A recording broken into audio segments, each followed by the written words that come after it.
मित्रांनो, नमस्कार. कसे आहात? ठीक आहात ना?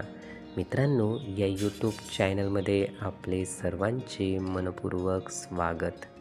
मित्रांनो, आज आपण मानसशास्त्रामधील महत्त्वाची संकल्पना बघणार आहोत आणि ती म्हणजे गृहीत कल्पना.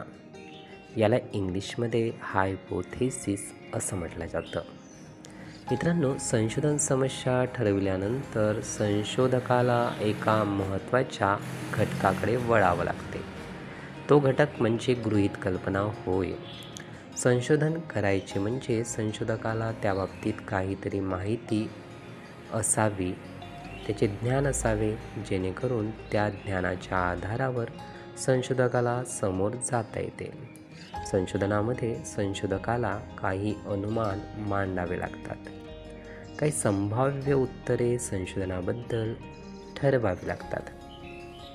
अशा संभाव्य उत्तरांना गृहीत कल्पना असे संबोधले जाते. अशा संभाव्य उत्तराखेरीज संशोधन कार्य पुढे सरकणे हे शक्य नसते. गृहीत कल्पना संशोधन कार्याला गती देण्याचे कार्य करीत असतात.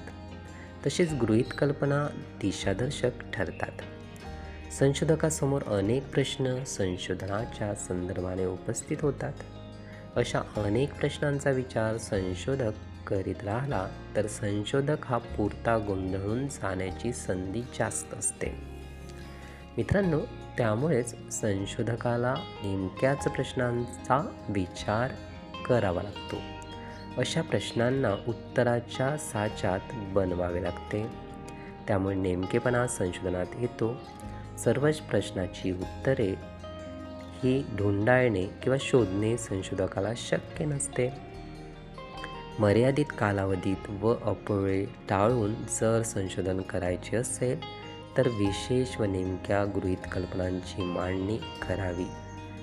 अशा गृहीत कल्पनांची पडताळणी करणे हे संशोधकाचे मुख्य कार्य आहे.